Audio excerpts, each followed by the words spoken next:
भारत में पिछले काफी समय से ऐसे बाबाओं की भरमार छा गई है जिनकी नेटवर्थ करोड़ों में नहीं बल्कि जनाब अरबों में होती है। ये बाबा एक प्राइवेट कंपनी की तरह अपना बिजनेस चलाते हैं और उनके पास अरबों की प्रॉपर्टी होती है जिसका इस्तेमाल अपने लग्जरी लाइफस्टाइल में करते हैं। भारत में धर्म को एक धंधे में बदलने वाले काफी लोग हैं जिन्होंने अतीत में धर्म के नाम पर अकूत संपत्तियां भी एकत्रित की हुई हैं। आज हम कुछ ऐसे ही बाबाओं के बारे में चर्चा करने वाले हैं जो कहने को तो धार्मिक बाबा हैं लेकिन उनके पास धन दौलत की कोई कमी नहीं है। क्या सच में जीते हैं संत और बाबा लग्जरी लाइफ और करते हैं दुनिया के आगे ढोंग? आखिर कौन से बाबा के पास है कितनी संपत्ति, कौन है कितने संपत्ति का मालिक? पहला, नित्यानंद ध्यान पीठम फाउंडेशन। इस फाउंडेशन के दुनिया भर में मंदिर, गुरुकुल और आश्रम है। इस संस्थान की स्थापना स्वामी नित्यानंद ने 2000 में कर्नाटक के भिवादी में की थी। कथित तौर पर माना जाता है कि उनकी कुल संपत्ति 10,000 करोड़ रुपए है। दूसरा, आसाराम बापू। आसाराम बापू द्वारा दुनिया भर में 350 आश्रम संचालित है। इतना ही नहीं, इसके अलावा उनके पास करीब 17,000 बाल संस्कार केंद्र भी है। बताया जाता है कि आसाराम बापू के पास अनुमानित 10,000 करोड़ से भी अधिक की बेनामी संपत्ति है। वैसे आसाराम बापू पर कई मामले भी दर्ज हैं, जिसकी वीडियो मैंने अपने चैनल पर ही डाला हुआ है, आप जाकर वहां भी चेक कर सकते हैं। तीसरा, राम रहीम।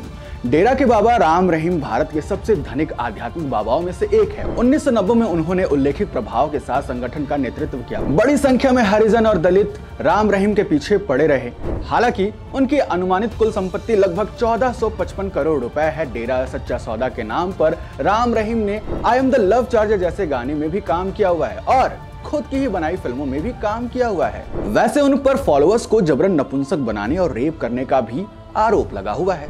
बाबा रामदेव। बाबा रामदेव पतंजलि योगपीठ के संस्थापक और पतंजलि आयुर्वेदिक लिमिटेड के अध्यक्ष हैं। बता दें कि रामदेव भारत के सबसे अमीर बाबाओं में से एक हैं। साल 2023 में उनकी अनुमानित नेटवर्थ करीब 1400 करोड़ रुपए की थी। संपत्ति और आलिशान गाड़ियां उनके पास देश भर में कई संपत्तियां हैं, जिनमें दिल्ली, हरिद्वार, रुड़की में आश्रम, हरिद्वार में एक विशाल योगपीठ और नई दिल्ली में एक आलिशान घर भी शामिल है।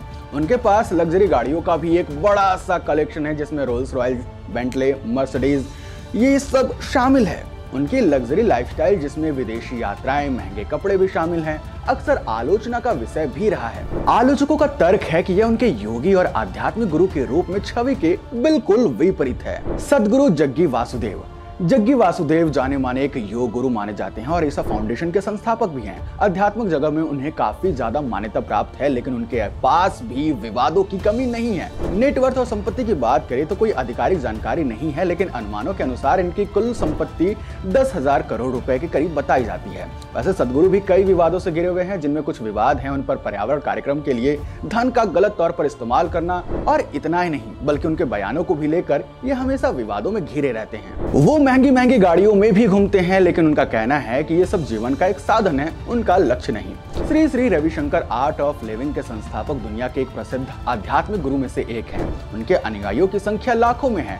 श्री श्री रविशंकर के पास भारत और विदेश में कई संपत्तियां हैं। उनके पास बेंगलुरु में एक आलिशान आश्रम, art of living international centre है जिनमें कई सारी सुविधाएं हैं। एक विशाल भवन भी शामिल है। उनके पास मुंबई, दिल्ली और अन्य शहरों में भी बहुत सी संपत्तियां हैं। उनके पास लग्जरी कारों का भी एक बड़ा सा कलेक्शन है जिसमें Rolls Royce, Mercedes Benz, BMW जैसे कारें शामिल हैं। उनकी भव्य जीवन शैली और विदेश में यात्राएं, महंगे कपड़े भी शामिल हैं। अक्सर ये आलोचना का विषय रहता है। हाँ जी, तो ये तो भारत के कुछ गिने चुने बाबा हैं जिनकी संपत्ति का जिक्र मैंने इस वीडियो में किया हुआ है। अभी तो बहुत बाकी हैं, जैसे कि बागेश्वर धाम सरकार और भी बहुत।